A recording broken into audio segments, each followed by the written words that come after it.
又帶你嚟睇醫生啦，又係我去醫院做導遊嘅日子。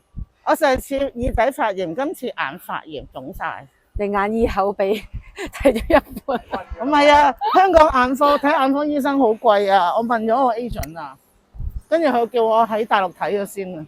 好咯，咁我哋就入咗嚟，而家咧上去揾個眼科先。今日臨時臨急咧，佢都仲可以預約到有個醫生，晏晝仲有號，都算係咁啦。咁我哋上5樓。你已經係有嗰個號㗎啦嘛，係咪啊？即係嗰個醫療卡號。有啊，有醫療卡號。我之前嚟睇過㗎嘛。有醫療卡號就唔使去嗰度登記啦。你冇張卡冇帶啊嘛？係啊，但係個 APP 入邊有，咁就得啦。有我個 number。你點咗預約，即係等於你簽咗到啊嘛。睇之前要先驗個眼壓，佢依家就係驗緊眼壓啦。依家係驗眼壓。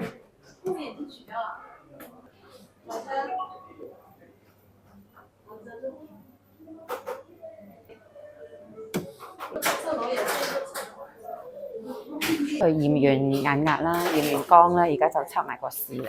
因為好多香港嘅客戶咧都問過我哋，大陸睇醫生係咪都要先俾咗錢先啊？定係要點樣？其實到我哋入嚟到依家咧，頭先講啦，診金啦，我哋大陸唔使先俾嘅，只不過你掛號嗰陣時咧就會有寫明，即係可能邊個醫生幾多錢診金咁，你就知道你埋單嗰陣要埋幾多。咁同埋佢而家前面驗嘅呢一啲咧，我哋都唔使話先收咗費先嘅。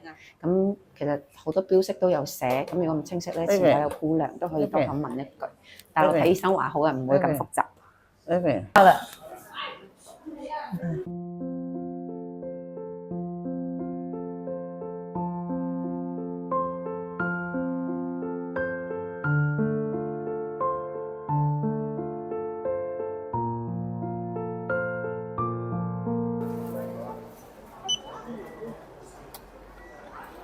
唔該晒。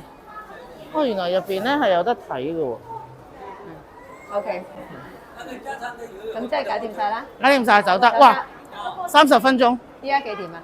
而家係15:01。哦 ，OK。我哋入嚟嘅時候係2點半。好，走得。走得。歡迎收睇我 Fred 同 Ada 嘅中山快活人。如果你哋中意我哋嘅頻道，希望大家可以閱讀同埋分享。我哋會不停介紹中山嘅特色同美食，仲有樓盤，助你實現一生嘅健康快樂人生。